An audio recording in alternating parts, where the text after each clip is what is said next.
பொங்கு தமிழ் 2025.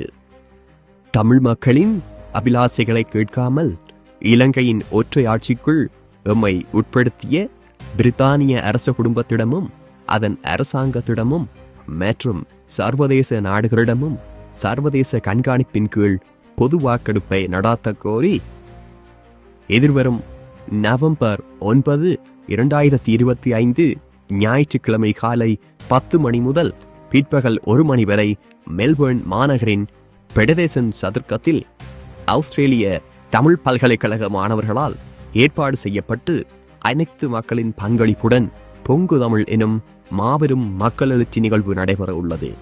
உலகிலேயே சிறையுண்டு அடிமைப்பட்டு போய் கிடக்கும் தமிழராகிய நாம் எமது இன விடுதலைக்கு ஒன்றாய் அணிதேள்வோம். இவ் எழுச்சி நிகழ்வுக்கு அனைத்து தமிழர்களும் குடும்பத்தோடு வருகை தந்து தமது வரலாற்று கடமையை நிறைவேற்றுமாறு அன்போடு அழைக்கின்றோம். நன்றி. மக்களில் இருந்து மக்களுக்காக.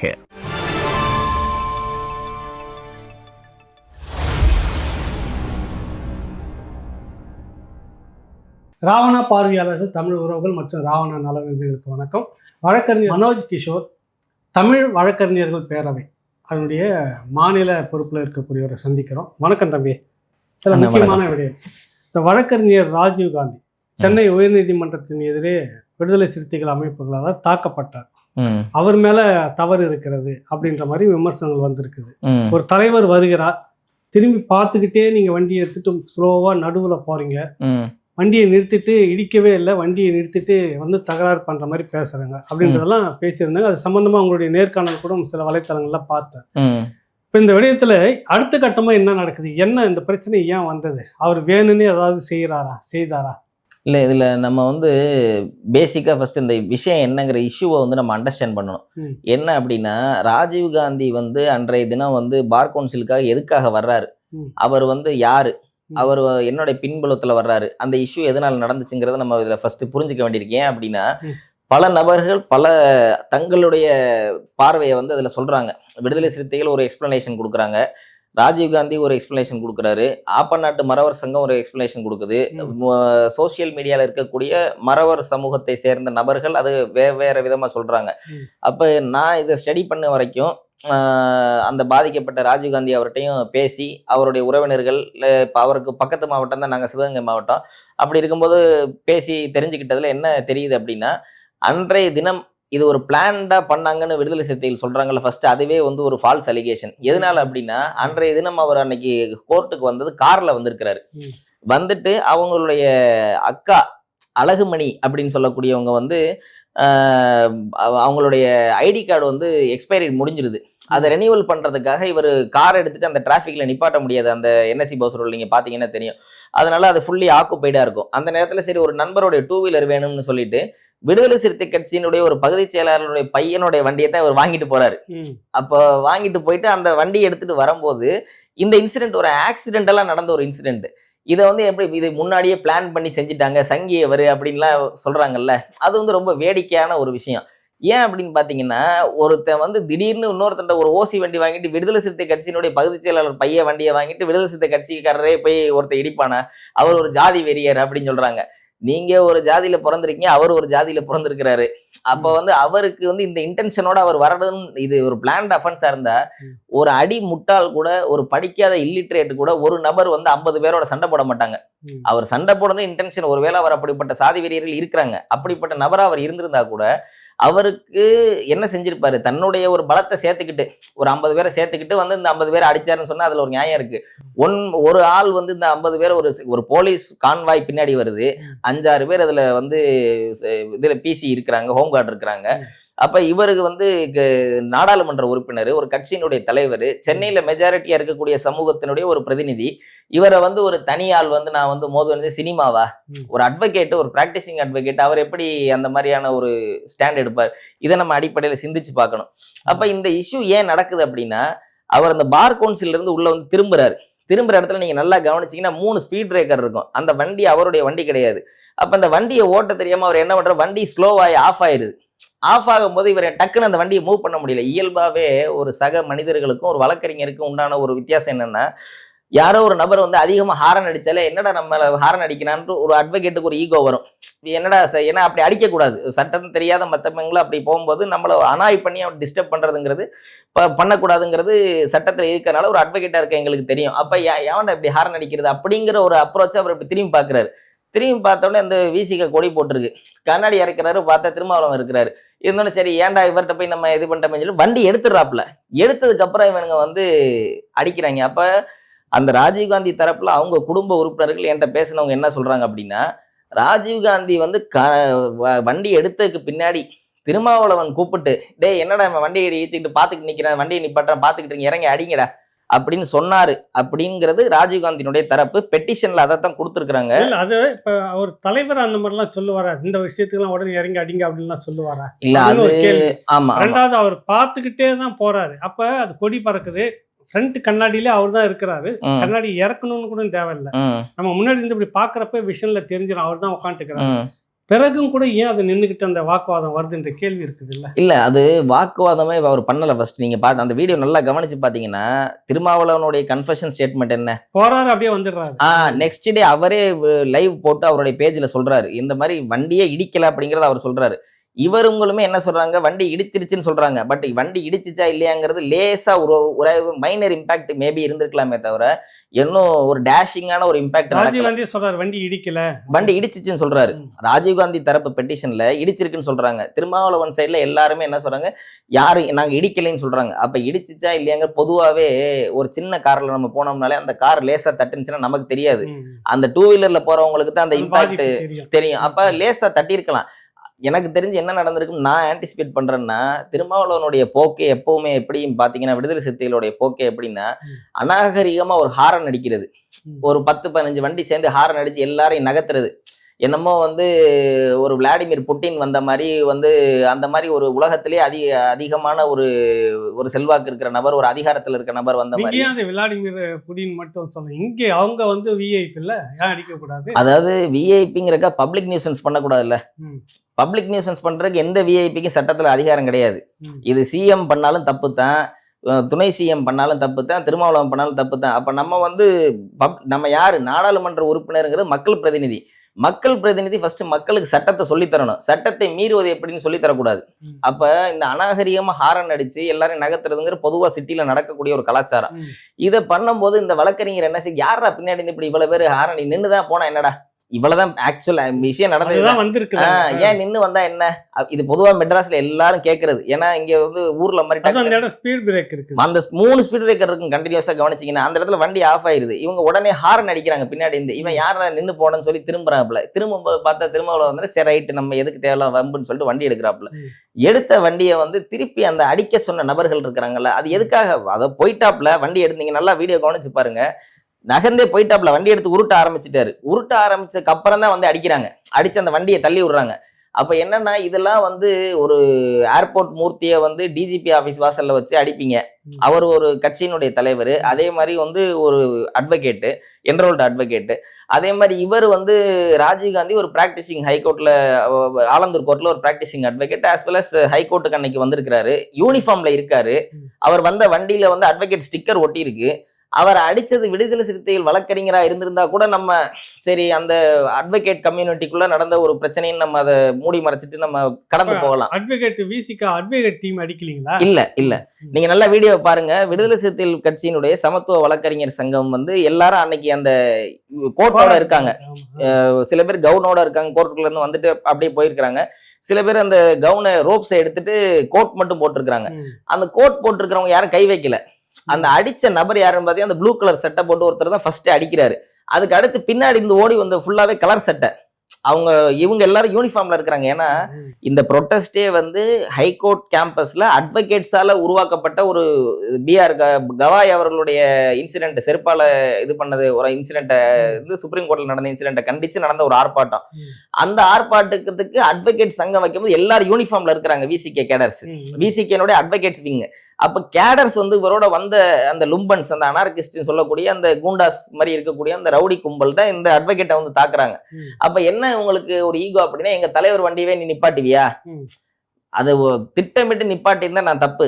நான் யாரையுமே வந்து அப்படி நம்ம என்கரேஜ் பண்ணக்கூடாது. நாளைக்கு ஏன்னா விஐபிஎல் முக்கியமான காரணமா போவாங்க, பல அவசரமான விஷயங்கள் இருக்கும். நம்ம வந்து திட்டமிட்டு அப்படி செஞ்சிருந்தா பின்னாடி அதுக்கு தான் போலீஸ் எஸ்கார்ட் எதுக்கு கொடுக்கறது?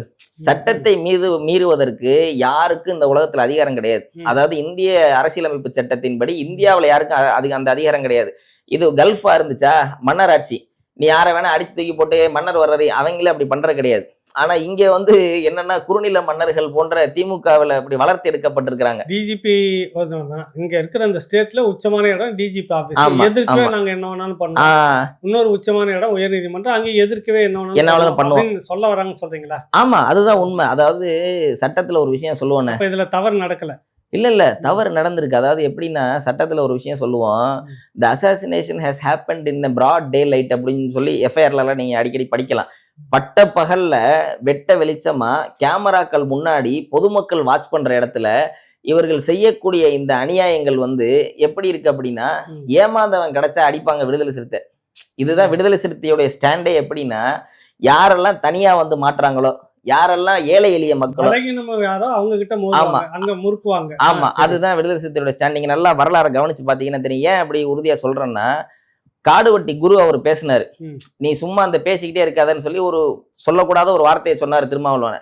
சொல்லி நீ வந்து சிறுத்தை கூட்டத்தை கூட்டிட்டு வா, நான் என் சிங்க கூட்டத்தை கூட்டிட்டு வரேன், நாம நின்று பாத்துருவோம்னு சொல்லி சொன்னாரு. அதற்கு இதே போல ஏர்போர்ட் மூர்த்தியை ஆலை ஏவி விட்டு அடிச்ச திருமாவளவன் இந்த வந்து ராஜீவ்காந்தி ஆலை ஏவி விட்ட திருமாவளவன் காடுவெட்டி குருட்ட வாலாட்ட முடியாது. அவர் அங்கே போனா என்ன நடக்கும்னு இவருக்கு தெரியும். அதுக்கு இவர் என்ன பதில் சொன்னாருன்னா, வந்து ஒரு ரவுடிக்கு தான் வந்து இந்த மாதிரி பேச தெரியும், நான் ஒரு தலைவன், நான் ஒரு ஜனநாயக ரீதியா நடந்துக்கக்கூடிய ஆளு, எனக்கு ரவுடித்தனம் பண்ண தெரியாது, இதெல்லாம் நம்ம கடந்து போகணும் அப்படின்னு சொன்னாரு.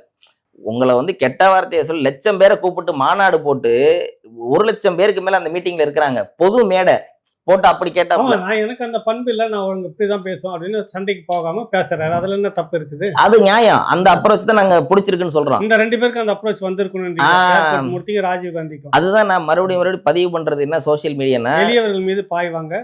ஆமா, வலியவர்கள் வந்தா பேசாம இருந்துருவாங்க. அப்ப என்னன்னா திருமாவளவன் கிடையாது, இருநாவளவன். இரு நாக்கு இருக்கு அவருக்கு.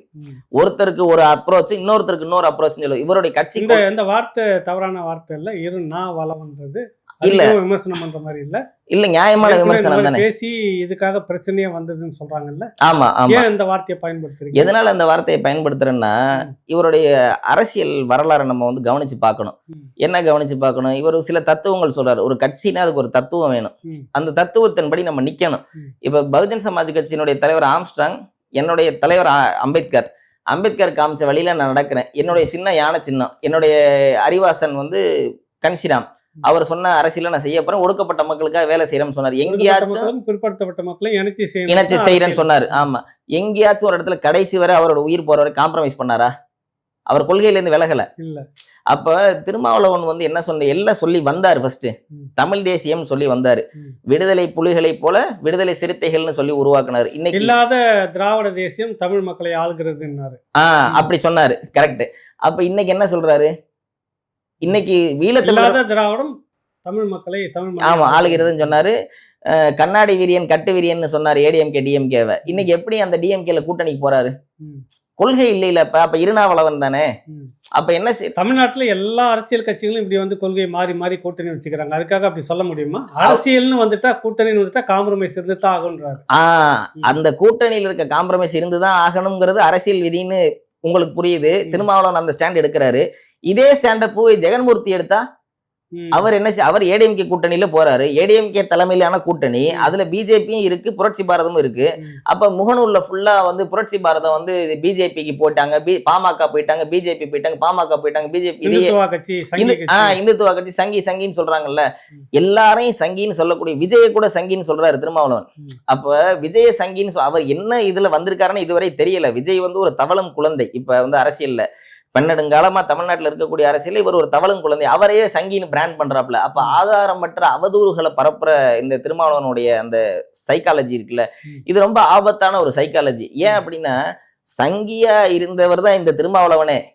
இவரே ஒரு சங்கி தான். எப்படி சொல்றீங்க இதை வச்சு? 2001 பிஜேபி கூட்டணியில ஹெச் ராஜா எங்க ஊர்ல காரைக்குள்ள எம்எல்ஏ. அந்த அப்போதைக்கு இவர் தேர்தலை புறக்கணிச்சாரா? அதாவது எச் ராஜா இந்துத்துவ அமைப்பு பாரதிய ஜனதா கட்சி அவருக்கு நான் வேலை செய்ய மாட்டேன்னு சொன்னாரான்னு கேட்க கிடையாது. அப்படி இவர் இதே பிஜேபி கூட்டணியில இருந்தவர். ஜக்கி வாசுதேவ் இருக்காருல்ல, ஜக்கி வாசுதேவ் பக்கா RSS பக்கா பிஜேபியினுடைய சப்போர்டர். அவர்கிட்ட இதே மாதிரி ஒரு பேட்டி இவர் உட்கார்ந்து பேசுறாரு. அது இன்னைக்கு வலைதளங்கள்ல இருக்கு, நீங்க பார்க்கலாம். உங்களை பார்த்தாலே எனக்கு வாழும் பெரியார் போல இருக்கிறது அப்படின்னு சொன்னவர்.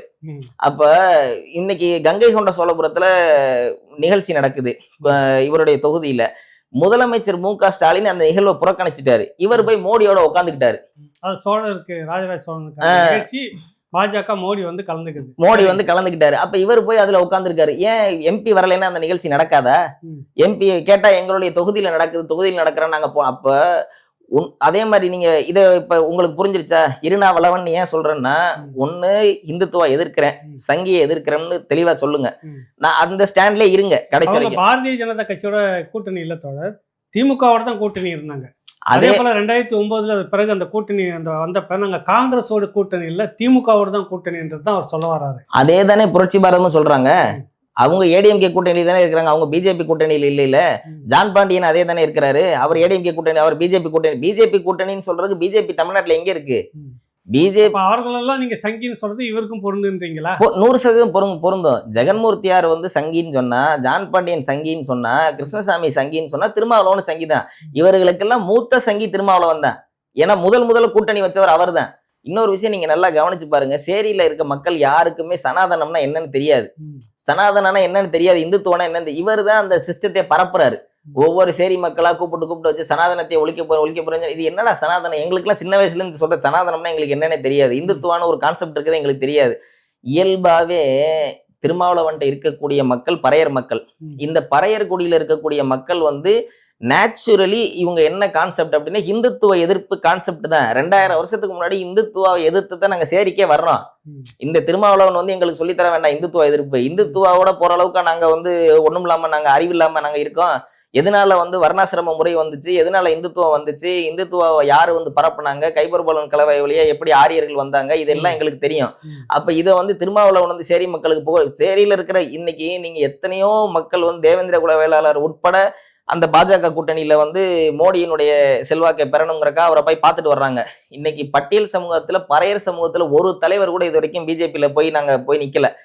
பிஜேபி வேணும்னா எங்கள்கிட்ட வா, ஏடிஎம்கே கூட்டணிக்கு வேணும்னா உனக்கு வா, ஒர்க் பண்ணி தர்றேன், எங்களுக்கு உண்டான பிரதிநிதித்துவத்தை கொடு, தமிழ்நாட்டில் நாங்க தான் ஆளுவோங்கிறத இன்று வரை நடந்துகிட்டு இருக்கு தமிழ் தேசிய அரசியல். இயல்பாவே தமிழ் தேசிய அரசியலுங்கிறத இந்துத்துவ எதிர்ப்பு அரசியல் தான்.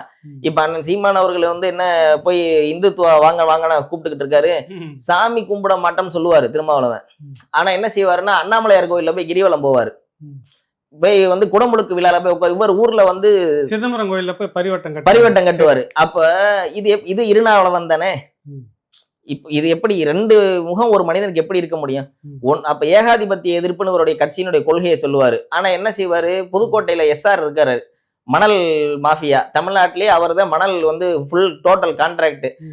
எந்த ஆட்சி வந்தாலும் கொண்டு போய் கப்பம் கட்டுறதுல அவர் தான் 1ஆம் நம்பர் ஆளு.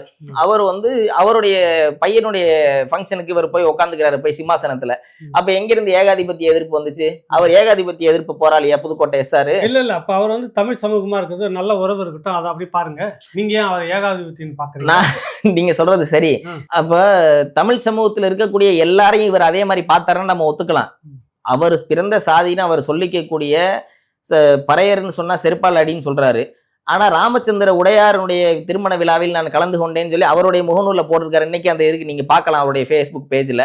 அதே மாதிரி வந்து என்ன தப்பு இருக்குது? பிற சமூக தலைவர்களை நட்பு சக்தியா கரெக்ட் நீங்க சொல்ற கரெக்ட். அப்ப பிற சமூக தலைவரை நம்ம நட்பு சக்தியா பார்ப்போம். ராமச்சந்திர உடையாருடைய இல்ல திருமணத்துக்கு நான் போனேன், சரி ரைட்டு நான் ஒத்துக்கிறேன். அதே மாதிரி வந்து ஸ்ரீதர் வாண்டையாருடைய பிறந்த நாள் விழாவில் நான் கலந்துக்கிட்டேன், சரி நல்ல விஷயம், தப்புன்னு சொல்லல. எஸ்ஆர்னு சொல்லக்கூடிய எஸ் ராமச்சந்திரனுடைய நிகழ்வுல கலந்துக்கிட்டேன். சரி, ஒரு ஒடுக்கப்பட்ட சமூகத்திலிருந்து பிறந்து இத்தனை பேருக்கு உங்களை அழைச்சி கூப்பிடுற அளவுக்கு நீங்க வளர்ந்து வந்திருக்கிறீங்க, நான் 100% அதை அக்செப்ட் பண்றேன். ஆனால் அதே போல தன்னை யார் வளர்த்து விட்டதுன்னு நினைச்சு பார்க்கணுமா இல்லையா? தன்னுடைய சமூகத்துல வந்து பறையன்னு சொன்னா செருப்பால் அடின்னு சொன்னா இன்றைக்கு பேசுறாரு திருமாவளவன் வந்து பறையன்ற உயரத்துல அப்படின்னு சொல்றாரு. இதே திருமாவளவன் வந்து பார்க்க முடியாம வெளியில நிக்க வைக்கப்பட்ட நபர் சாத்தை பாக்யராஜ். இந்த சமூகத்துல ஒரு மாபெரும் தலைவரா இருந்தாரு. இன்னைக்கு பறையன் நம்ம சாதாரண அந்த டிவில உட்காந்து பேசுறோம். சொல்ல முடியாத நாள் முனைக்கிணறு பிரச்சனை 90கள்ல நடக்குது திருநெல்வேலி மாவட்டத்துல. அவ்வளவு சாதி வெறியர்கள், அவ்வளவு பிரச்சனைகள் நடக்கக்கூடிய மாவட்டத்துல சாத்தை பாக்யராஜ் அந்த காலத்திலேயே பறையர் பேரவைன்ற பேரிலேயே தமிழ்நாட்டுல இயக்கம் கொண்டு போக்கின முதல் தலைவர் அவர் தான். அப்ப அவரை இவ்வளவு தூரம் சொந்த சமுதாயத்துல விட்டு கொடுத்து போற அளவுக்கு இந்த திருமாவளவன் வர்றாரு அப்படின்னா அதுக்கு என்ன காரணம்? சொந்த சமூகத்தை உதாசீனப்படுத்திட்டு உடையாரோடையும் தேவரோடையும் மாற்று சமூகங்களோடையும் நீங்க நட்பு பாராட்டுங்க. அவர் என்ன விட்டு கொடுத்தாங்க? சாத்தை பாக்யராஜ் சாத்தை பாக்யராஜோடைய இறப்புக்கே அவர் வரலையே. சாத்தை பாக்யராஜ் இறந்து போயிடுறாரு, ஒரு ஹார்ட் அட்டாக்ல இறந்து போயிடுறாரு. இப்ப சமீபத்துல ஒரு 2 மாசத்துக்கு முன்னாடி அந்த தேதியில திருமாவளவன் இங்கே இருக்கிறாரு, வேளச்சேரியில இருக்கிறாரு. இவர் இறந்தது வடபழனியில ஒரு அபார்ட்மெண்ட்ல இறந்து போறாரு. சாத்தை பாக்யராஜ் ஒரு தியாக தலைவர். இந்த பறையர் சமூகத்தை பொறுத்த அளவுக்கு இறுதி வரை சொத்து சேர்க்காம, எம்எல்ஏவாகாம, எந்த அலிகேஷன்லையும் மாட்டாம, சில பேர் கல்யாணம் பண்ணாத ஒரு தகுதியா சொல்றாங்க. கல்யாணம் பண்ணாம வாழ்றது முக்கியம் இல்ல, கல்யாணம் பண்ணாம நம்ம ஒழுக்கமா வாழ்ந்தமாங்கிறது ரொம்ப முக்கியமானது. அந்த அளவுக்கு எந்த ரிமார்க்கு இல்லாம இறந்து போறாரு சாத்தை பாக்யராஜ். எப்படி பசுபதி பாண்டியன் அவர்கள் எந்த சமூகத்துக்கு எல்லாத்தையும் செஞ்சுட்டு கடைசியில ஒண்ணும் இல்லாம செத்து போனாரோ, அதே மாதிரி ஒரு சதுரடி நிலம் கூட அவர் பேர்ல கிடையாது. அந்த மாதிரி சாத்தை பாக்யராஜ் அப்படி இறந்து போனார். அப்ப அந்த தலைவரை இங்க எல்லாரும் பாக்குறாங்க. திருமதி ஆம்ஸ்ட்ராங் வர்றாங்க, முதல்ல ஜெகன்மூர்த்தியார் வர்றாரு. திருமதி ஆம்ஸ்ட்ராங் கணவனை இழந்து சொல்லணும்னா தாலி அறுத்து 1 வருஷம் தான் ஆயிருக்கு. இந்த சூழ்நிலையில ஒரு பெண்ணு குடும்பத்துக்கு அச்சுறுத்தல் இருக்கு, அந்த குழந்தைக்கு அச்சுறுத்தல் இருக்கு, வெளிப்படையா கடிதம் வந்துச்சு, எல்லாருக்கும் தெரியும். இந்த சூழ்நிலையில கூட நைட்டு 12 மணிக்கு ஒரு பெண் நிக்கிறாங்க, மரியாதை செலுத்திட்டு போறாங்க. ஜெகன்மூர்த்தியார் சமீபத்துல வெள்ளவேடுங்கிற ஊர்ல மக்கள் தேசத்துக்கும் புரட்சி பாரத்துக்கும் ஒரு சின்ன பிரச்சனை both side case and counter ஆகி 2 பேரும் மாத்தி பேனர்லாம் கிழிச்சாங்க. அந்த அளவுக்கு பகை ஓடி இப்ப பேசி அது சரியாயிருக்கு. இந்த சூழ்நிலையில கூட அவரு கட்சி முரண்களை கடந்து சமுதாய தலைவரா பாக்குறாரு. இயக்குனர் ரஞ்சித் எவ்வளவு பிஸியான ஆளு, ரஜினிகாந்தை வச்சு படம் எடுத்தவர். இன்னைக்கு ரஞ்சித் வெளியில விஜய்க்கு என்ன பொது சமூகத்துல செல்வாக்கு இருக்கோ, தலித் சமூகத்துல ரஞ்சித்துக்கு அப்படி செல்வாக்கு உண்டு. ரஞ்சித் நைட்ல வர்றாப்ல கார் எடுத்துக்கிட்டு. ஆனா இந்த திருமாவளவன் வரவே இல்லை, வன்னியரசு அனுப்புறாரு. நான் என்ன கேக்குறேன், கட்சி பிரதிநிதி வந்திருக்கிறார்ல, அவங்க கட்சி பிரதிநிதி யாருக்கு வரணும் யாருக்கு வரக்கூடாதுன்னு இருக்கு. கட்சி பிரதிநிதியை அனுப்புற அளவுக்கு சாத்தை பாக்யராஜ் தகுதி இல்லாம போயிட்டாரா? உங்க கட்சி பிரதிநிதி தான் வன்னியரசுக்கு. சாத்தை பாக்யராஜ் இந்த தமிழ்நாட்டுல படை கட்டி நடை போடும் பொழுது வன்னியரசு ஒரு சாதாரண இளைஞரா இருந்திருப்பாரு, என்னை மாதிரி ஒரு தனி நபரா நடந்துகிட்டு போயிட்டு வந்துகிட்டு இருப்பாப்ல. வன்னியரசு எம்எல்ஏ கேண்டிடேட் கிடையாது அன்னைக்கு. வன்னியரசு பெரிய லீடர் கிடையாது. 80கள்ல என்ன பெரிய லீடரா இருந்த திருமாவளவனே அன்னைக்கு தலைவர் கிடையாது. ஏன் அப்படி வன்னியரசு தப்புன்னு சொல்றேன்னா, 93ல மதுரை கேப்பூதூர் தான் ஃபர்ஸ்ட் விடுதலை சிறுத்தை கட்சி கொடியேத்தின இடம். 1999 அந்த கேப்பூதூர்ல 1993ல ஒரு மீட்டிங் நடக்குது. என்ன அந்த மீட்டிங்ல சாத்தை பாக்யராஜ் அவர்கள் கலந்துகிட்ட போது திருமாவளவன் அதுல சாதாரண ஒரு ஸ்பீக்கரா பேசினவர், அவரும் ஒரு ஒரேட்டரா பேசினவர், ஒரு பேச்சாளர் மாதிரி பேசுறதுக்கு சாத்தை பாக்யராஜ் ஒரு இடம் கொடுத்தவர். அந்த மீட்டிங்ல திருமாவளவன் பேசின கண்டென்ட் என்ன அப்படின்னா, சாத்தை பாக்யராஜ் போன்ற தலைவர்கள் தான் இந்த சமூகத்துக்கு தேவை, அவர் தான் இந்த சமூகத்தை வழி நடத்தணும். எங்களுடைய துர்பாக்கியம், நல்லா கவனிச்சுக்கிறீங்க, எங்களுடைய துர்பாக்கியம் எங்களால் அவரோட போக முடியல. ஏன் போக முடியலன்னா நாங்க அரசு அதிகாரியா இருக்கிறோம் அப்படிங்கறது இவரே அட்மிஷன் பண்ணது. அதே போல 95ல வள்ளியூர் மீட்டிங் நடக்குது. வள்ளியூர் மீட்டிங் நடந்து அந்த வள்ளியூர் மீட்டிங்ல திருமாவளவன் கலந்துக்கிறாரு, திருநெல்வேலி வள்ளியூர்ல. அப்ப மாபெரும் கூட்டம், முதல் முறையா தமிழ்நாட்டுல பறையர் சமூகத்துல ஒரு மாபெரும் கூட்டம் கூட்டின சாத்தை பாக்யராஜ் வள்ளியூர் மீட்டிங். அந்த வள்ளியூர் மீட்டிங்ல ரயில் கெஸ்ட் ஹவுஸ்ல சாத்தை பாக்யராஜ் தங்கியிருக்கிறார். திருமாவளவன் அவர்கள் குறைந்தபட்சம் 2-3 மணி நேரம் காத்திருந்து இறுதி வரை சாத்தை பாக்யராஜ் பார்க்க முடியாம கடைசியில் அவருடைய தம்பி ஆசி தம்பின்னு இருக்கிறார், இன்றைய தலைவர் மக்கள் தேசம் கட்சியினுடைய தலைவர் வழக்கறிஞர், அவர் கூட்டிட்டு போய் உள்ள விட்டு இவரை மரியாதை நிமித்தமா பார்க்க வச்சு சொல்லியிருக்கிறாங்க. அதே போல பல விஷயங்கள். கடலூர்ல இன்னைக்கு திருமாவளவன் ஒரு செல்வாக்கா இருக்கிறாரு, இன்னைக்கு எம்பியா இருக்கிறாரு. இதே கடலூர்ல 98ல நுழைய முடியாம இருந்தாரு திருமாவளவன். அன்றைக்கு இது பறையர் அரசியல திருமாவளவன் பேசுறாரு. பேசும்போது வன்னியர் சிங்கங்கள் அப்படின்னு ஒரு அமைப்பு உருவாகுது. அப்ப உருவாகி இவரை திருமாவளவனை விடக்கூடாது, இவரை நம்ம ஊருக்குள்ள விட்டோம்னா இவர் எம்பி எம்எல்ஏ ஆவாருன்னு சொல்றாங்க. அந்த நேரத்துல சாத்தை பாக்யராஜ் அவர்கள் என்ன செய்யறாரு, ராமதாஸ் அவர்கள்ட்ட இருந்து எதிர்ப்பு உருவாகி என்ன சொல்றாரு, நீ 1000 கார்ல போனாலும் ராமதாஸ் கார் மட்டும் வெடிக்கும்னு சொல்லி அந்த அளவுக்கு திருமாவளவன் என்னுடைய சகோதரன் யார அந்த வீடியோ இப்பவும் சமூக வலைதளத்துல இருக்கு, நீங்க பார்க்கலாம். யாரு தொட்டிங்கனாலும் நான் விடமாட்டேன் அப்படின்னு சொல்லி அவர் பேசுனது எப்ப பேசுறாருன்னா, சாதாரண மீட்டிங்ல பேசல, கடலூர்ல மீட்டிங் போட்டு கன்ஷிராம் அவர்கள் அந்த மீட்டிங்ல இருக்கிறாரு.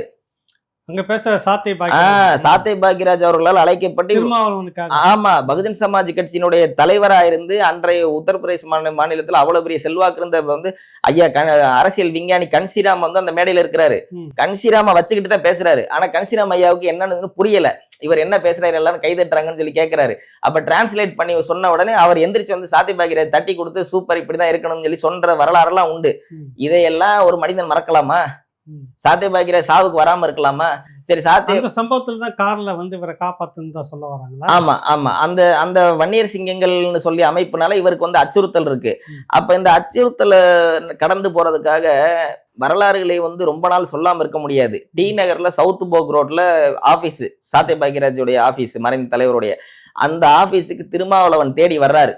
தேடி வந்து இந்த மாதிரி எனக்கு உயிருக்கு அச்சுறுத்தல் இருக்குன்னு சொன்னா நான் பாத்துக்கிறேன்னு சொல்லித்தான் அந்த கடலூர் மீட்டிங் போடுறாரு. இதெல்லாம் வரலாறு. உன்னை வளர்த்து விட்ட தலைவர்களை வந்து தலைமையில ஏறி நடந்து போறது, அவங்களுடைய வரலாறு அழிக்கிறது அப்படிங்கிறது திட்டமிட்ட ஒரு செயல். இது அதாவது எதேர்ச்சியா நடந்தா நான் அதை இது பண்ண மாட்டேன். சாத்தை பாக்கியராஜ் சாவு அன்னைக்கே முதலமைச்சர் மு க ஸ்டாலினுடைய திருமண நாள் வருது. அந்த திருமண நாள்ல கொண்டு போய் பூங்கொத்தை கொடுத்துக்கிட்டு இருக்கிறாரு. இந்த திருமண நாள் வந்து வருடா வருடம் வரக்கூடிய ஒரு நிகழ்வு. இந்த முறை போக முடியலன்னா அடுத்த முறை போகலாம். அப்ப சாத்தை பாக்கியராஜ் சாவுங்கிறது ஒரு மூத்த லீடர். அவர் தான் மூர்த்தியாருக்கு அடுத்து சாத்தை பாக்கியராஜ் தான் தமிழ்நாட்டில் வந்து ஒரு ஓல்டஸ்ட் லீடர் வந்து பறையர் கம்யூனிட்டிக்கு. அவர் போய் பார்க்கவே இல்லை. அதே மாதிரி 99 எலெக்ஷன் நடக்குது. அந்த எலெக்ஷன்ல திருமாவளவன் கேண்டிடேட்டா நிக்கிறாரு. அந்த கேண்டிடேட் நிக்கிறதுக்காகத்தான் கட்சியை தொடங்குறாரு. அது வரைக்கும் தலித் பேந்தர்ஸ் ஆஃப் இந்தியாங்கிற அமைப்பை 99 தான் கட்சியா மாத்துறாரு. கேண்டிடேட்டா நிக்கிறாரு. நிற்கும் போது திருமாவளவனுக்கு ஆபத்து வந்துடும் சொல்லி ஒரு செய்தி வருது. யாருக்கு வருதுன்னா சாத்தை பாக்கியராஜ் அவர்களுடைய தம்பி, இன்றைய மக்கள் தேசம் தலைவர் ஆசை தம்பி வழக்கறிஞர் அவர்களுக்கு வருது. வரும்போது அவர் என்ன செய்யறார், தானா முன் வந்து ஒரு அம்பாசிடர் காரை கொடுத்து அவர் கூட சிம்சன் அப்படிங்கிற ஒரு நபரையும் லார்சன் பாபு அப்படின்னு ஒரு நபர், இந்த பேரெல்லாம் சொன்னீங்கன்னா திருமாவளவனுக்கு தெரியும் அவர் எந்த அளவுக்கு இந்த சமூகத்துக்கு துரோகம் பண்ணாருங்கிறதுக்காக தான் இந்த பேரெல்லாம் நான் சொல்றேன். அன்னைக்கு அவரை யார் அந்த கார்ல கூட்டிட்டு போய் சேத்தியா தோப்புல அவரை கொலை பண்ண போறாங்கிற தகவல் கிடைச்சு அவரை காப்பாத்தி விட்டது இந்த மக்கள் தேசம் கட்சி பறையர் பேரவை. இன்னைக்கு சொல்றாரு அந்த பறையன்னு சொன்னா செருப்பால் அடின்னு சொல்றாரு. இந்த அமைப்புக்கு தான் நீங்க வந்து வந்தீங்க, டி நகர் சவுத் போக் ரோட்டுக்கு உங்களை கொல்ல போறாங்க வன்னியர்கள் சொல்லி பாதுகாப்பு கேட்டீங்க தான் பறையர் பேரவைக்கு தான் வந்தீங்க. அதே மாதிரி உங்களுக்கு காப்பாத்துறதுக்காக தான் கடலூர்ல மீட்டிங் போட்டு கன்சிராமா வச்சுக்கிட்டு சொன்னாரு வந்து 1000 கார் போனாலும் ராமதாஸ் கார் வெடிக்கும்னு சொன்னது இந்த பறையர் பேரவை தான். அதே மாதிரி சேத்தியா தோப்புல உங்க உயிரை காப்பாத்தி விட்டது இந்த பறையர் பேரவை தான். இந்த பறையர் பேரவை இந்த மக்கள் தேசம் கட்சி இவ்வளவு விஷயங்கள் செஞ்சிருக்கு. சாதாரண விஷயம் இல்லை. தன்னுடைய உழைப்பை விட தன்னை விட ஒரு படிச்சிருக்காரு. சாத்தை பாக்கியராஜ் அவர்கள் பெரிய ஒரு சாதாரண டிகிரி ஹோல்டர் தான். பட் ஒரு மாவீரர். எந்த விஷயமா இருந்தாலும் எதிர்த்து ரிட்டாலியேட் பண்ணக்கூடியவர். அவர் என்ன செய்யற, என்னை விட திருமாவளவன் ஒரு அரசு இதுல இருக்கிற வேலையில இருக்கிற நல்லா படித்த நபர், இவர் தலைவரா வரட்டும் அப்படின்னு நினைச்சதான் சகோதரத்துவம். அதுக்கு இவர் செஞ்ச பதில் என்ன? இன்னைக்கு அதுக்கு இவர் செஞ்ச பதில் என்ன? வன்னியரசு அனுப்புறாரு. சரி ரைட்டு, முடிஞ்சு போச்சு. நான் அதுக்காக தப்பா சொல்லல. நீங்க வந்து அதே நேரத்துல சாத்தை பாக்கியராஜ் இறந்த நேரத்துல திருமாவளவன் அவர்களுடைய Facebook பேஜ்ல முதலமைச்சருக்கு வந்து திருமண நாள் விழா போட்டீங்க. சரி, வார்த்தை எதுவும் போடல. போடாம விட்டுட்டு பல சர்ச்சை ஆகுது இந்த விஷயம் சோசியல் மீடியால. என்ன இவ்வளவு பெரிய மூத்த லீடரு இப்படி எல்லாம் பண்றாங்க அப்படின்னு சொல்லி சர்ச்சை ஆயிடுச்சு. ஆனதுக்கு சாத்தை பாக்கியராஜ் அவர்கள் இறந்து 20 மணி நேரம் கழிச்சு ஒரு போஸ்ட் போடுறாரு. என்ன போஸ்ட் அப்படின்னா, சகோதரர் சாத்தை பாக்கியராஜ் அவர்கள் இறந்து விட்டார், அவருக்கு ஆழ்ந்த வருத்தம் தெரிவிக்கிறேன், அவருக்கு வந்து தென் மாவட்டத்தில் இருக்கக்கூடிய விடுதலை சிறுத்தைகள் அவருடைய இறுதி அஞ்சலியில் கலந்துக்கிறீங்கன்னு போடுறாரு. அப்ப நான் என்ன கேட்கிறேன், சகோதரர் சாத்தை பாக்கியராஜ்னா யாருடைய சகோதரர்? இவருக்கு பெரியப்பா பையனா, சித்தப்பா பையனா? இவருக்கு எப்படி சகோதரர்? அவர் ஒரு கட்சியினுடைய நிறுவனர், ஒரு பேரவையினுடைய தலைவர், பறையர் பேரவையினுடைய தலைவர், மக்கள் தேசம் கட்சியினுடைய நிறுவன தலைவர். அவரு அந்த பேரே வராம சகோதரர் சாத்தை பாக்கியராஜ்னா அப்ப இந்த பறையர் மக்களுக்கு தெரிஞ்சிடக்கூடாது. மக்கள் தேசம் கட்சின்னு ஒரு கட்சி இருக்கு, பறையர் பேரவைன்னு ஒரு இயக்கம் இருந்துச்சு, அந்த இயக்கம் தான் நமக்கெல்லாம் முன்னோடி இயக்கம்ங்கிறது இந்த மக்களுக்கு தெரிஞ்சிடக்கூடாதுங்கிற கவனமா என்ன செய்யறாரு, போடுறாரு. மறுபடியும் இந்த படத்திறப்பு விழா வைக்கிறாங்க காமராஜர் அரங்கத்துல. அதுல போய் அவருடைய தம்பியே நேர்ல ஆசை தம்பியே போய் பத்திரிகை கொடுக்குறாரு திருமாவளவனுக்கு. கொடுத்துட்டு அந்த நிகழ்ச்சிக்கு வராம SS பாலாஜி அனுப்புறாப்புல அந்த நிகழ்ச்சிக்கு. இங்கே இருக்கிறார், சென்னையில இருக்கிறாரு, இருந்துகிட்டே அந்த நிகழ்ச்சிக்கு வராம இருக்கிறாரு. அப்ப நேரடியா கலந்து கொள்ள அளவுக்கு தகுதி இல்லையா? அதான் நானும் கேட்கிறேன். இல்ல இப்ப நானும் என்ன கேட்கிறேன்னா, நீங்க நேரடியா கலந்துக்கிற அளவுக்கு வந்து ராமச்சந்திர உடையார் தகுதியா இருக்கிறாரு. நீங்க நேரடியா கலந்துக்கிற அளவுக்கு வந்து புதுக்கோட்டை S ராமச்சந்திரன் SR தகுதியா இருக்கிறாரு. நீங்க நேரடியா கலந்துக்கிற அளவுக்கு ஸ்ரீதர் வாண்டையார் தகுதியா இருக்கிறாரு. ஏன் அந்த சாத்தை பாக்கியராஜ் உங்க உயிரை காப்பாத்தி விட்டவர், உங்களுக்காக உழைச்சவர், உங்களுக்கு வந்து என்னென்ன விஷயங்கள் செஞ்சு கொடுத்தாருன்னு நான் கேமரா முன்னாடி சொல்ல முடியாது. சில விஷயங்களை அந்த அளவுக்கு சில விஷயங்கள் செஞ்சு கொடுத்தவர். பொருளாதார ரீதியா கார்ல இருந்து எல்லா விஷயமும் பாதுகாப்புல இருந்து எல்லாம் பண்ணி கொடுத்த ஒரு தலைவர், அவர் செத்து போனது கூட நேர்ல வரலைன்னா இந்த பறையர் சமூகத்துக்கு திருமாவளவன் நேர்மையா இருக்கிறாராங்கிற கேள்வி வருதா இல்லையா? சரி, இதெல்லாம் பேசினா நிறைய இதுவாகும். இப்ப நீங்க பேசும்போது தொடக்கத்துல சொன்னீங்க ஆப்பநாடு பேரவை வந்து இது இந்த விஷயத்துல வந்து இறங்குது, போராட்டம் பண்ணுதுன்னு. இந்த பக்கத்துல இன்னும் அந்த மக்கள் நிறைய அமைப்புகள்லாம் வந்து பேசுறாங்கன்னு. ஏன் அவங்க இதுக்குள்ள வராங்க? என்ன பிரச்சனை? இதுல என்ன நடக்குது? இல்ல இப்ப இது என்ன சப்ஜெக்ட்னா, ஃபர்ஸ்ட் வந்து இது ஒரு ஜாதி பிரச்சனையே கிடையாது. அவர் ஒரு அட்வொகேட்டா அவர் கோர்ட்டுக்கு வர்றாரு. அவர் ஜாதி சங்கத்தோட வந்து திருமாவளவனை மோதல. அவர் ஒரு ஜாதியில பிறந்திருக்கிறாரு. எதேர்ச்சியா அந்த ஆக்சிடென்ட் நடக்குது. நடந்த உடனே விடுதலை சிறுத்தைகள் தான் இந்த ஜாதி பிரச்சனையா மாத்துறாங்க. இது என்ன, மறவர் வந்து எங்க வண்டியில இடிச்சிட்டாரு, மறவர் வந்து வண்டியில இடிச்சிட்டாரு இப்படியே சொல்றாங்களா? ஆமா, அத்தனை சோசியல் மீடியாவையும் பாருங்க. அவர் வந்து மாற்று சமூகத்தை சேர்ந்த நபர், ஆதிக்க சாதி கும்பல் எங்களை அட்டாக் பண்ண பார்த்தாங்க. மாற்று சமூகத்தை சேர்ந்தாங்கன்னா உடனே அது வன்முறை. அதுதான் எனக்கு இல்ல, அந்த இவரா தேடி போய் மாற்று சமூக தலைவர்களை பார்க்கலாம். ஆனா சம்பவம் நடந்துச்சுன்னா மாற்று சமூகம் எங்களை தாக்க வருதுன்னு சொல்லலாம். ஆமா ஆமா அப்படின்னு சொல்லி இவர் சொல்றாருல்ல. இதை சொன்ன உடனே என்ன செய்யறாங்கன்னா, அந்த மறவர் சமுதாயத்தை சேர்ந்த சோசியல் மீடியால எல்லாத்துலயும், அதாவது ஆப்பநாடு மறவர் சங்கம்ங்கிற சங்கம் வந்து மறவர்களுக்கு ஒரு முக்கியமான ஒரு heart of the Maravar community மாதிரி. இந்த தேவரையா இருக்கிறதுக்கு முந்தின காலகட்டத்தில இருந்தே தொடங்க. ஆமா ஆமா, ரொம்ப முக்கியமான ஒரு சங்கம். 150 ஆண்டு பழமை. அந்த ஊர்ல தான் இவருடைய சொந்த ஊர், இந்த ராஜீவ்காந்தியினுடைய சொந்த ஊர். இவர் 158வது முன்னாள் அதிமுகவினுடைய கழக வட்ட செயலாளர். இவர் சென்னைக்கு, இப்ப நாங்கெல்லாம் காரைக்குடில இருந்து சென்னைக்கு பொழப்பு தேடி வந்த மாதிரி இவர் ராம்நாட்ல இருந்து இங்க பொழப்பு தேடி வராரு. அப்போ இவரை போயிட்டு வந்துட்டு நான் வந்து, இவர் ஜாதி உணர்வு உள்ள நபரா இருந்த விசிகாரங்களோட வண்டி எப்படி வாங்கிட்டு வருவாரு? இது நம்ம யோசிக்கணும்ல. இதுல சோசியல் மீடியா ஃபுல்லா இவரை வந்து இந்த வண்டியே போலியான வண்டி, இந்த நம்பர் பிளேட் வந்து போலியான நம்பர் பிளேட், இது வந்து ஒரு காருடைய நம்பர் பிளேட் வச்சு வண்டி ஓடி. ராஜீவ்காந்தியோட நிறைய நட்பு வட்டம் பாத்தீங்கன்னாக்கா இந்த சமூகத்தை சேர்ந்த. ஆமா ஆமா, ஒடுக்கப்பட்ட சமூகம். இல்ல, ஒரே ஒரு அடிப்படை கேள்விதான். அவர் ஒடுக்கப்பட்ட சமூகத்தோட, அவர் சாதி வெறியரா இருந்திருந்தா விடுதலை சிறுத்தை கட்சிக்காரன் அவருக்கு வண்டி கொடுத்துருக்க மாட்டான். அவர் ஹைகோர்ட்ல அவர் பல வேலை அவர் சாதிக்காரர்கிட்ட அவர் வண்டி வாங்கிட்டு வந்திருக்கணும். ஆக்சிடென்டலா வர்றாரு, ஒரு நண்பரை பாக்குறாரு, எப்ப வண்டியை கொடுப்பான்னு சொல்லி கேட்கற அளவுக்கு உரிமையா அந்த சமூகத்துல பழகுறாருல. அப்ப அவர் எப்படி போய் விடுதலை திருமாவளவனை போய் அவங்க கட்சி வட்டச்செயலாளர் பையன்டே வண்டியை வாங்கி அவங்க தலைவரே இடிப்பாராது? இது லாஜிக்கே இல்லையே. சரி, இதுல என்ன நடக்குது? ஆப்பநாடு மறவர் இது ஏன் வரணும்? ஆப்பநாடு மறவர் சங்கம் என்ன செய்யறாங்க, இப்ப ஒரு கம்யூனல் இஷ்யூவா ஒண்ணு டெவலப் ஆயிருச்சுன்னு வைங்கன்னு, அதுக்கு இரு தரப்புமே கண்டிப்பா உள்ள வருவாங்க. வரும்போது இதனோட விளைவு என்ன நடக்குதுன்னா, இப்ப 30ஆம் தேதி தேவர் ஜெயந்தி வருது. தேவர் ஜெயந்தியில இப்ப மு.க. ஸ்டாலின்ல இருந்து எல்லாரும் அங்க, இல்ல உதயநிதி ஸ்டாலின்ல இருந்து ஒண்ணு மன்னர் போகணும், இல்ல இளவரசர் போகணும். 2 பேர்ல யாராவது ஒருத்தர் அங்க போய் ஆகணும். அப்ப போய் இருக்கும்போது இப்ப இந்த சூழ்நிலை இப்படி ஆயிப்போச்சு. இந்த ராஜீவ்காந்தி பிரச்சனை இப்படி சொல்லி அந்த சமூகம்னு காமிக்கிறாங்க. சமூகம்னு சொல்லி காமிச்சு அந்த சமூகத்தையே திமுகவுக்கு எதிராக திருப்புறாங்க. இப்ப இதுல இன்னைக்கு ராஜீவ்காந்தி சொன்ன தகவல் என்ன அப்படின்னா, அவரை இப்ப வந்து கிட்டத்தட்ட ஒரு 500 பேருக்கு மேல போன் போட்டு அவரை மிரட்டி இருக்காங்க. விடுதலை சிறுத்தையில இருந்து உன்னை கொலை பண்ணிடுவோம், சிட்டில வாழ விட மாட்டோம், உன்னை அப்படியே நீ இங்க 500 பேருக்கு மேல அவருக்கு போன் பண்ணிருக்காங்க. அவங்க தம்பியே அது சம்பந்தம் பாலிமர் டிவில பேட்டி கொடுத்துருக்காரு, நீங்க பாக்கலாம். அவங்க தம்பி என்கிட்டயும் சொன்னாரு. அப்ப இப்படி நடந்துகிட்டு இருக்கு இந்த சப்ஜெக்ட். இதுக்கு நடுவில் என்ன நடக்குது அப்படின்னா, இந்த ஆப்பநாடு மறவர் சங்கம் வந்து இதுல தலையிடுறதனுடைய விளைவு என்னன்னா, திமுக வந்து 100% திருமாவளவனுடைய நலனை காக்கிறதுக்காக மறவர்களுடைய ஓட்டை கண்டிப்பா பலிவாங்க போறாங்க. இதுதான் நடக்க போகுது. இது நடக்க போகுதுன்னு இன்டெலிஜென்ஸ் ரிப்போர்ட் முதலமைச்சருக்கு வந்து நேத்துல இருந்து அழுத்தம் கொடுக்குறாங்க.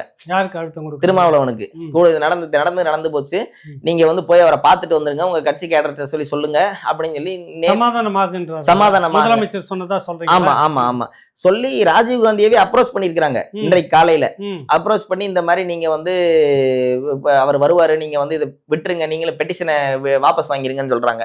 அவர் அதெல்லாம் முடியவே முடியாது, கதவை பூட்டி வச்சுக்கிட்டு உட்காந்துருக்கேன் அப்படின்னு சொல்றாரு. இவங்க எங்க சொல்லாம கொள்ளாம திடீர்னு வந்துட போறாங்க, வந்துட்டாங்கன்னா நான் முகத்துல முழிக்க முடியாது, சங்கடம் ஆயிரும், அதனால நான் கதவை பூட்டி, யாராவது வந்தா கதவை தட்டிட்டு திறக்க சொல்லி அவங்க பசங்களை வெளியில, அவங்க தம்பியை வெளியில வச்சுட்டு இவர் உள்ள படுத்து கிடக்குறாரு. இதுதான் அவங்க தம்பி சொல்லக்கூடிய தகவல் வந்து. அப்ப இப்படி இருக்கக்கூடிய சூழ்நிலையில வந்து இதெல்லாம் நமக்கு தேவையா? ஒரு தலைவரா இருக்கிறோம், ஒரு ஆக்சிடென்ட். இப்ப திமுகவுக்கு நெருக்கடி ஆகுதுன்றீங்களா? திமுகவுக்கு தான் இது நெருக்கடி. இதனால விடுதலை சிறுத்தைக்கு எந்த பாதிப்பும் இல்லை. எந்த காலகட்டத்திலையும் விடுதலை சிறுத்தைக்கு ராமநாதபுரத்துல சீட்டு கொடுக்க முடியாது, சிவகங்கையில சீட்டு கொடுக்க போறது இல்ல, எந்த காலத்திலயும் கிடையாது. எந்த காலத்திலயும் கிடையாது. அவங்களால அங்கே ஒரு உறுப்பினர் கூட சேர்க்க முடியாது. திமுக தான் ஆளை நிறுத்தி திமுக தான் சீட்டு வாங்க. ஆமா, திருநெல்வேலியில கொடுக்க முடியாது. ஏன்னா இங்கெல்லாம் அந்த கட்சியே கிடையாது. இங்கெல்லாம் இந்த இவங்க பேசக்கூடிய சாதி அரசியல் பேசணும்னா அந்த கட்சியை நம்ம வளர்க்க முடியாது. இப்ப எங்க ஊர்ல எல்லாம் வந்து நம்ம ஆதிக்க கும்பல், ஆதிக்க சாதின்னு பேசணும்னு வச்சுங்களேன், யாரும் நம்மளோட பேச மாட்டாங்க. அப்ப நம்ம எல்லா சமூகத்தோடயும் நம்ம இணைஞ்சுதான், எல்லா சமூகத்திலும் நல்ல நண்பர்கள் இருக்கத்தான் செய்யறாங்க, அவங்களோட நம்ம இணைஞ்சுதான் நம்ம போகணும். அப்ப அதான் இன்க்ளூசிவ் பாலிடிக்ஸ்ங்கிற கான்செப்ட் இவர் பேச மாட்டார். எப்பவுமே நம்ம மட்டும் எப்படி நம்ம வாழ முடியும்? இந்த சமூகத்துல அப்படி யாராவது வாழ முடியுமா? யாரும் அப்படி வாழ முடியாது. எல்லா சமூகத்தினுடைய நண்பர்களும் நமக்கு வேணும், எல்லா நல்லவங்களும் வேணும் நம்ம நினைச்சோம்னா நம்ம நல்லா இருப்போம். அது என்னன்னா திட்டமிட்டு இந்த பறையர் கம்யூனிட்டி மக்களுடைய ஒரு பொலிட்டிக்கல் இன்னசென்ஸை பயன்படுத்திக்கிட்டு அவங்கள வந்து ஆதிக்க சாதின்னு சொல்லக்கூடிய மாற்று பிசி எம்பிசிட்ட இருந்து ஐசோலேட் பண்ணிடுவார். திருமாவளவனுடைய கட்சி வந்து பொதுவான கட்சி தான். நான் வந்து பிசிக்கு சீட்டு கொடுத்துருக்கிறேன். வன்னியர் சமூகத்தை சேர்ந்த பாலாஜி இருக்கிற சட்டமன்ற உறுப்பினர், நிர்வாகிகளும் மற்ற சமூகத்துல வந்து என் கட்சிக்குள்ள இருக்கிறாங்க. நானும் போய் மற்ற பிரதிநிதிகளாம் பாக்குறேனே, மற்ற சமூக தலைவர்கள், சாதிய சங்க தலைவர்களை பார்த்து பேசிட்டு வரேன்னு. எப்படி நான் வந்து இப்படியா நான் வந்து மறவர்கள் மட்டும்தான் இந்த மாதிரி பண்ணாங்கன்னு சொல்ல முடியுன்ற கேள்வி வருதா இல்லையா? ஆமா ஆமா, ராஜீவ்காந்தி விஷயத்துல இதை நீங்க எப்படி பார்க்கணும்னா, திமுகவினுடைய அதாவது திருமாவளவன் வந்து அடிப்படையில் ஒரு அம்பேத்கரிஸ்ட் கிடையாது, அவர் ஒரு கலைஞரிஸ்ட். திமுகவினுடைய வளர்ப்பு எப்படின்னா, திருமாவளவனே அடிப்படையில வந்து திமுகவினுடைய மாணவரணி செயலாளர். அதற்கு பின்னாடி சட்டக்கல்லூரி மாணவராக இருக்கும்போது அதுக்கு பின்னாடி தான் ஒரு அரசு வேலைக்கு வர்றாரு. அதுக்கு பின்னாடி கட்சி ஆரம்பிக்கிறாரு. அம்பேத்கரை பயன்படுத்துற ஒரு தலைவரை தவிர அவர் ஒரு அம்பேத்கரிஸ்ட் கிடையாது. அப்ப எதுக்கு சொல்ல வரேன்னா, திமுகவினுடைய அரசியலையும் கலைஞருடைய அரசியலையும் உள்வாங்கின நபர் திருமாவளவன். அவர் என்ன செய்வாருன்னா, திமுக வந்து இப்ப திருமாவளவனுக்கு 2 சீட்டு கொடுத்துட்டு பறையர் மக்களுக்கு நல்லது செஞ்சுட்டேன் பாருன்னு சொல்லிட்டு ஒட்டுமொத்த பறையர் சமூகத்தையும் வஞ்சிச்சிடும். எங்களுக்கு கொடுத்த ஃபண்ட் எல்லாம் என்ன செஞ்சிருவாங்க, திருப்பி அனுப்பிடுவாங்க. இதை பத்தி ஜெகன்மூர்த்தியார் கேட்டா, சட்டமன்றத்துல கேட்டா அவரை போய் 400 போலீஸ் வச்சு அரெஸ்ட் பண்ண போவாங்க. இதுதான் திமுகவினுடைய அரசியல். இதை பத்தி ஏர்போர்ட் மூர்த்தி பேசினா விடுதலை சிறுத்தையை விட்டு அடிச்சுட்டு அவர் மேலேயே குண்டாஸ் போடுவாங்க. இதுதான் டிஎம்கேவுடைய பாலிடிக்ஸ். இந்த பாலிடிக்ஸ் தான் திருமாவளவன் கத்துக்கிட்டாரு. வீரர்லாம் இந்த மக்கள் கிட்ட தான் வந்து திரும்ப வருது, மக்கள் கிட்ட போகல. ஆமா ஆமா ஆமா, 100% உண்மை. இந்த மக்கள் எதனா பேசிட்டா மட்டும் ஒடுக்கப்பட்ட சமூகத்துல வர்றது, எகிறது, பேசுறது, அவங்க அடிக்க போறது, மற்றவர்கள் பேசாம உட்கார்ந்துக்கிறது. இவர்களுடைய விஷயமே என்னன்னா, சேரியை தாண்டாத சிறுத்தைகள் தான் இவளுக்கு சொல்லணும். இப்ப ஆசை தம்பி சாத்தை பாக்கியராஜ், பூவை மூர்த்தியார் அவர்கள்லாம் சண்டை போட்டது ஆதிக்கம் செய்யக்கூடிய ஆதிக்க சமூகத்துல பிறந்த நபர்களோட, அனைத்து ஆதிக்க சமூகத்தோடையும் கிடையாது. அந்த சமூகத்துல இருந்து ஆதிக்கம் செய்யக்கூடிய நபர்களை நாங்க காம்ப்ரமைஸ் பண்ண மாட்டோம். இப்பவும் அதான், எந்த எல்லைக்கு நாங்க போவோம். ஆனா இவர்களுடைய கான்செப்ட் எப்படின்னா, மேல பிசி எம்பிசிட்ட சண்டை போட்டதா விடுதலை சிறுத்தையோட வரலாறே கிடையாது. அங்க என்ன செய்வாங்கன்னா, அண்ணா சரிண்ணா விடுங்கண்ணே, தெரியாம நடந்து போச்சு. அங்க என்ன செய்வாங்கன்னா, அண்ணா ஒரு ரூபா கொடுங்கண்ணே, நம்ம பையன் பிசிஆர் கேஸ் உங்க மேல போடுறோம்னு சொல்றான், பார்த்து வாங்கிக்கலாம்னு சொல்லிட்டு அங்கே 1 லட்ச ரூபாய் வாங்கிட்டு 50,000 பாக்கெட்ல போட்டு இன்னொரு 50,000 அந்த பையன் பாதிக்கப்பட்டவன்ட்ட கொடுத்துட்டு முடிச்சு விட்டுட்டு எஜமானுக்கு விசுவாசமாயிருவாங்க. அம்பலத்துக்கு, ஊர் அம்பலத்துக்கு விசுவாசமா தான் விடுதலை சிறுத்தைகள் வேலை செய்யுமே தவிர சேரியில இருக்க சகோதரனுக்கு விசுவாசமா இருக்க மாட்டாங்க. அந்த இஷ்யூவை நம்ம எப்படி ரிசால்வ் பண்ணி ஆதிக்கத்தனம், ஏன்னா ஓட் பேங்க் போயிருமே. தேர்தல் அரசியல் வேற, புரட்சிகர அரசியல் வேற. புரட்சிகர அரசியல்ல இருந்த நபர் தான் சாத்தை பாக்கியராஜ். புரட்சிகர அரசியல ஜெயிச்சு முடிச்சவர் தான் பூவை மூர்த்தியார். புரட்சிகர அரசியல ஜெயிச்சவர் தான் அண்ணன் ஆம்ஸ்ட்ராங். ஆனா இவர் வந்து தேர்தல் அரசியலுக்காக மக்களுடைய நலனை காம்ப்ரமைஸ் பண்ணிடுவார். அப்ப நீங்க கேட்ட கேள்வி என்னன்னா, அந்த ஆப்பநாடு மறவர் அமைப்பு இதுக்குள்ள என்ன அரசியல் பண்ணுது? ஆப்பநாடு மறவர் சங்கத்துல இருந்து அவங்களுடைய பார்வை எப்படி இருக்கு? சென்னையில வந்து எங்களுடைய சமுதாய ஒரு வக்கீல் ஏதோ ரோட்ல போறாப்புல ஒரு சாதாரண ஒரு பைக் இன்சிடென்ட் என்ன கேட்டிருக்க போறாரு, அப்படியே அவர் கேட்டுட்டாருன்னே வச்சுக்கிடுவான். என்னையா இப்படி வண்டி ஓட்டிட்டு வரீங்கன்னு கேட்டிருப்பாரு. இவ்வளவுதானே. இதுக்கு இவரை போட்டு இப்படி அடிச்சா பப்ளிக்ல எத்தனை அந்த சமூகத்தினுடைய வெறுப்பை நம்ம சம்பாதிக்க வேண்டியிருக்கு. அந்த சமூகத்துல இருந்து ஒரு ரியாக்ஷன் வருது. அவங்க என்ன இப்ப பதிவுகள்லாம் போடுறாங்கன்னா, சென்னையில கூடிய சீக்கிரம் வந்து முக்குலத்தோர் அமைப்புல இருந்து எல்லாரும் சேர்ந்து கண்டன ஆர்ப்பாட்டம் வைக்க போறோம். இந்த ராஜீவ்காந்தி இன்னைக்கு வரைக்கும் ஐபிஎல் இருக்காப்புல, ராஜீவ்காந்தி இன்னும் டிஸ்சார்ஜ் ஆகல. அவர் கொடுத்த பெட்டிஷனையே இந்த காவல்துறை வாங்கிக்கல. இவருடைய தம்பி ஒரு வழக்கறிஞர், அவங்களுடைய அக்கா ஒரு வழக்கறிஞர், இவங்க 2 பேருமே வந்து இவருக்கு போய் பெட்டிஷன் கொடுக்குறாங்க. இவரை போய் உள்ளேயும் பார்க்க விடல. இவரை அடிச்ச உடனே மயக்கம் போட்டு விழுந்துட்டு அந்த வீடியோ பார்த்திருப்பீங்க. உள்ள அலோவ் பண்ணல. அதே மாதிரி வந்து அந்த கொடுத்த பெட்டிஷனை வாங்கிட்டு சிஎஸ்ஆரே போட்டு கொடுக்கல இது வரைக்கும். சிஎஸ்ஆர்ன்றது ஒரு பேசிக் ரிசிப்ட். அந்த இந்த இதுக்காக தான் எல்லாரும் சேர்ந்து வந்து தேவர் ஜெயந்திக்கு வந்து திமுக எப்படி உள்ள வரும், சின்னவர் பெரியவர் அப்படின்னு கேக்குறாங்க. ஆமா ஆமா ஆமா, அப்படிங்கறத ஒரு பிரச்சனை இப்ப உருவாகுற மாதிரி அங்கே ஒரு சூழ்நிலை வந்து தகவல் இருக்கு. அப்ப இதனால வந்து தேவையில்லாத திமுகவுக்கும் அழுத்தம், இவங்க செய்யக்கூடிய தவறான நடிப்பில் இப்ப எங்களை மாதிரி அந்த சமூகத்துல பிறந்து அனைத்து சமூகம் சகோதரராக நாங்கள் பழகக்கூடிய எங்க மேலேயும் அந்த ஒரு தப்பான ஒரு இது விழுகுது, ஒரு பிம்பம் விழுகுது. ஆமா. அப்ப இதெல்லாம் நம்ம வந்து விடுதலை சிறுத்தைகளுடைய கேடர்ஸ் வந்து என்ன நினைக்கிறாங்க அப்படின்னா, ஆளுங்கட்சியில நம்ம இருக்கோம், யார்கிட்ட வேணா நம்ம வீரத்தை காட்டலாம் அப்படின்னு நினைக்கிறாங்க. யார்கிட்ட வேணாலும் இல்ல, இந்த மக்கள்கிட்ட தான் வீரத்தை நம்ம காட்டுவாங்க. மக்கள்கிட்ட வீரத்தை காட்டுவாங்க. இது ஆக்சிடென்ட்டா நடந்து போச்சு. அதாவது நான் என்ன நினைக்கிறேன்னா, இவங்க அடிக்கும்போது யாரோ ஒரு நம்ம கம்யூனிட்டிக்காரன் தான் வந்து இப்படி தடுத்திருக்காமலே. ஏன்னா இப்ப சேரிகள்ல வந்து அதிகமா விமர்சனம் பண்ணப்படக்கூடிய நபர் திருமாவளவன் ஆயிட்டாரு. ம். மக்கள் தேசம் கட்சியினுடைய தலைவர் ஆசை தம்பி விமர்சனம் பண்றாரு. புரட்சி பாரதம் கட்சியினுடைய தலைவர் ஜெகன்மூர்த்தியார் வந்து திருமாவளவன் சொந்த ஜாதியை காட்டி கொடுப்பாரு, வந்து சொந்த ஜாதிக்கு துரோகம் பண்ணுவாரு, பறையன்னு சொன்னா செருப்பால் அடிப்பாருன்னு பேசின வீடியோ இருக்கு. அவரும் பேசிட்டாரு. மக்கள் தேசம் கட்சியினுடைய தலைவர் ஆசை தம்பி என்ன சொல்றாரு, இந்த மாதிரி ஆம்ஸ்ட்ராங் அவர்களுடைய கொலையை வந்து மறைக்கிறதுக்காகத்தான் இந்த இந்த நாடகமே ஆடுறாங்க. இந்த திருமாவளவன் இந்த இஷ்யூ பைக்ல இடிச்ச இஷ்யூ பெருசாக்குறாரு அப்படின்னு சொல்றாரு. அதாவது ஒரு சமுதாய தலைவருக்கு என்ன ஃபர்ஸ்ட் அடிப்படை? உன்னுடைய சமுதாயத்துல ஒரு மூத்த தலைவர், நீங்க காம்ப்ரமைஸ் பண்ணிக்கிட்டு பாலிடிக்ஸுக்கு திமுகவோட கூட்டணி போயிட்டீங்க. அவர் அம்பேத்கருடைய கனவை இறுதி வரை சுமந்து நின்னாரு. அந்த ஆம்ஸ்ட்ராங் ஒரு தேசிய கட்சியினுடைய மாநில தலைவர், அவர் வீட்டு வாசல்லே வெட்டி படுகொலை செய்யப்படுறாரு. அந்த படுகொலைக்கு ஒரு கண்டன ஆர்ப்பாட்டம் வைக்கிறாரு. இவர் வச்சிருக்கணும், இந்த நாடே ஸ்தம்பிக்கிற அளவுக்கு இவர் வச்சிருக்கணும். ஆனா இவர்கிட்ட இருக்கக்கூடிய செல்வாக்குக்கு, இவர்கிட்ட படைபலம் இந்த இதெல்லாம் அங்கே காமிச்சிருக்கணும், இந்த வேகத்தை. அப்ப இவர் என்ன செய்யறாரு, அப்பாவி ராஜீவ்காந்தியும் தனியா வந்த ஏர்போர்ட் மூர்த்திட்டையும் காமிச்ச வீரத்தை இந்த அரசாங்கத்திட்ட காமிச்சிருக்கணும். எப்படியா என் சகோதரன் ஆம்ஸ்ட்ராங் வந்து நீ வெட்டி படுகொலை செஞ்சுட்டு இந்த கவர்மெண்ட் இப்படி மூடி மறைச்சு 2 பேர் என்கவுண்டர் பண்றீங்கன்னு கேட்கிறாரு. அப்ப நாகேந்திரன் A1, அந்த நாகேந்திரன் வந்து 4 நாளைக்கு முன் கரெக்டா சிபிஐ என்கொயரின்னு மாத்துறாங்க. ஹைகோர்ட் ஆர்டர்ஸ் பாஸ் பண்றாங்க. பாஸ் பண்ண உடனே அந்த நாகேந்திரனுக்கு உடம்பு முடியாம வந்துருச்சு. உடம்பு முடியாம வந்து அவரை கொண்டு வந்து ஸ்டான்லி மருத்துவமனையில அட்மிட் பண்ணாங்க. நேற்றைய தினம் அவர் இறந்துட்டாரு. இந்த விஷயத்தை பத்தி எல்லா கட்சியிலும் புரட்சி பாரத மக்கள் தேசம்லாம் பேசிக்கிட்டு இருக்காங்க. அதிமுக தலைவர் கூட அது எப்படி எடப்பாடியாரு கூட இதை பத்தி பேசினாரு. சந்தேகம் இருக்குன்னு பேசுறாரு. அப்ப A1 குற்றவாளியை திட்டமிட்டு இந்த நேரத்துல வந்து அவர் ஆல்ரெடி உடம்பு முடியாம இருந்ததுங்கிறது உண்மை. பட் இந்த அவர் சிபிஐ என்கொயரின்னு சொல்லி ஆர்டர்ஸ் பாஸ் ஆன வெரி நெக்ஸ்ட் டே அவர் வந்து அட்மிட் ஆனதுங்கிறது நமக்கு வந்து இதுல வந்து ரொம்ப ஒரு சந்தேகத்தை ஏற்படுத்துற மாதிரி இருக்கு. அப்ப இந்த சந்தேகத்தை ஏற்படுத்தக்கூடிய விஷயத்தை பத்தி வாயை திறக்கல இது வரைக்கும் திருமாவளவன். ஆனா என்ன செய்ய, தினமும் விஜய் பத்தி பேசுறாரு. விஜய் வந்து ஒரு சங்கி, விஜய்க்கு கூடின கூட்டம்லாம் ஒரு கூட்டம் இல்ல. தமிழர் பண்புங்கிறது என்ன, தமிழர் மாண்புங்கிறது என்ன? ஒருத்தன் வந்து கீழே விழுந்தவனை தூக்கி விடணும், அடிபட்டு கிடக்கிறவனுக்கு உதவி செய்யணும். அவன் நல்லா வந்ததுக்கு அப்புறம் அவனை அடிச்சா சரி. விஜய் எப்படா அண்ணன் எப்படா காலியாவர் திண்ணே பிடிக்கலாம்னு சொல்லுவாங்க எங்க ஊர் பக்கம் பழமொழி. அந்த மாதிரி விஜய்க்கு வந்த கூட்டத்தை பார்த்து திருமாவளவனுக்கு நடுக்கம். விஜய்க்கு வந்த கூட்டத்துல 41 பேர்ல 15 பேர் செத்து போனது பட்டியல் சமூகத்து மக்கள். அதை பத்தியும் வாயை திறக்கவே இல்லை. திமுக ஆதரவா பேசுறாரு. சரி, ஆம்ஸ்ட்ராங் இதுலயாச்சும் நம்ம பேசணும்ல. என்னைய சிபிஐ என்கொயரிக்கு அப்பீல் போறாங்க சுப்ரீம் கோர்ட்டுக்கு. இந்த ஸ்டேட் கவர்மெண்ட் வந்து அப்பீல் அகெயின்ஸ்ட் ஆர்டர் வந்து இவங்க போறாங்க சுப்ரீம் கோர்ட்டுக்கு. அப்ப இதை கண்டிச்சு இந்த மக்களுக்கு சொல்லணுமா இல்லையா? இந்த நேரத்துல இப்ப 2 வீலர் இடிச்ச பிரச்சனை, ராஜீவ்காந்தி பிரச்சனையை பத்தி பேசிக்கிட்டு இருக்காரு, விஜய் பத்தி பேசிக்கிட்டு இருக்காரு. இதுக்கு தமிழ்நாடு முழுக்க அவருக்கு பாதுகாப்பு வேணும், Z+ பிரிவு பாதுகாப்பு வேணும். எதுக்கு பாதுகாப்பு? ஒரு போராட்டம் தமிழ்நாடு முழுக்க. சரி, அதாவது இதுல ஒரு விஷயம் நம்ம நல்லா பார்க்கணும். என்னன்னா, ஒரு தலைவருக்கு Z+ பாதுகாப்பு கொடுக்கணுங்கிறது, நம்ம வந்து பாதுகாப்பு குறைபாடு இருந்தாலோ, அவருக்கு அச்சுறுத்தல் நடந்தாலோ, அவருக்கு வந்து ஏதாச்சும் ஒரு இயக்கத்தினால அவருக்கு வந்து கொள்கை இருக்கிற தலைவருக்கு அது போல அச்சுறுத்தல் வரும். நம்ம எந்த கொள்கையை பேசினாலும் அச்சுறுத்தல் வரும். இவருக்கு தான் கொள்கையே கிடையாதுல்ல. இவருக்கு எந்த கொள்கையுமே கிடையாது. இவருடைய கொள்கை என்னன்னா, விடுதலை சிறுத்தைகள் கட்சின்னு வச்சதுக்கு பதிலாக விசித்திரமான சந்தர்ப்பவாத கட்சின்னு வச்சிருக்கலாம் விசிகா. எந்த சந்தர்ப்பம் இவருக்கு சரியா வருதோ அந்த சந்தர்ப்பத்துக்குள்ள போயிடுவார். இவர் சொன்னா அதிமுக சரி, இவர் இல்லைன்னு சொன்னா அதிமுக இல்ல. இவர் பாமகக்கு நினைச்சா வந்து தமிழ் குடிதாங்கின்னு சொல்லுவாரு, திடீர்னு பாமக சாதி வெறியன்னு சொல்லுவாரு.